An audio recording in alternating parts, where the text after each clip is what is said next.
there's no law of physics that says Amazon has to sit still. There's plenty of factories in China that may not have Apple's end-to-end and software expertise, but they can build Amazon a better device than the Kindle, a color device. One reason Amazon and its current competitors went with that gray screen, that e-ink screen, was they figured it's a book. People are going to want a week of battery life, not 10 hours. Yeah.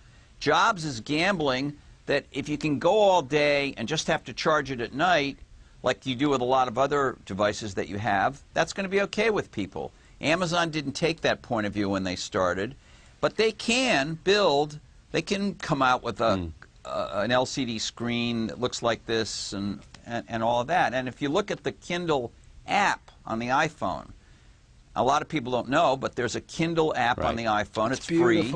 You can read your Kindle books on there, and that's in color. You can highlight in color. You can change the shade of the pages. You can do a bunch of that stuff. I think that there's a good point here that while Apple invented this category, they're the first to market with anything substantial, that, as Walt said, there's going to be a ton of devices out by the end of the year. Say by the time people are buying their holiday gifts, there's going to be HP and Dell. There'll probably be something else from Amazon, and consumers are going to have a variety of devices to choose from. I just keep going back to the category as a whole and keep thinking that, personally, I want this on an airplane. I want to be able to watch a movie on the airplane with this device or a device just like it. And I think at a $500 price point, they're going to sell, as an industry, an awful lot of these. Okay, why did they go with AT&T, Michael? Well, they have a long-standing relationship with AT&T. The exact agreement they have with them all the details aren't known.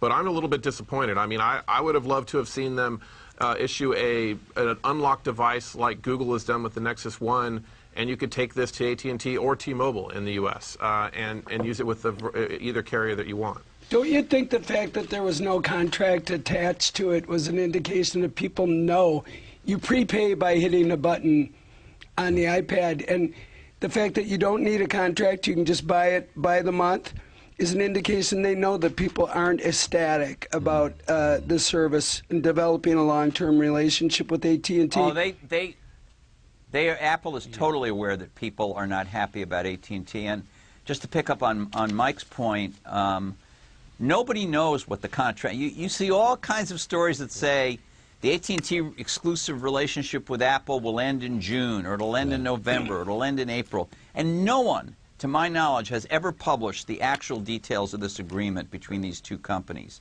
So we don't know.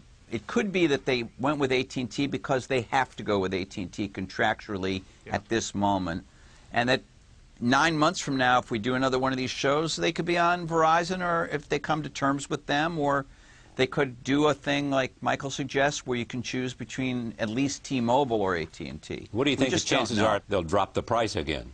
Their strategy is not to drop, well, sometimes they drop the price, sometimes they keep the price and add features. But I will remind you that the iPhone came out at, I think, $599, and they dropped it to $399 within 60 days. Exactly. Not because it wasn't selling at all, but probably it wasn't selling as fast as they had hoped.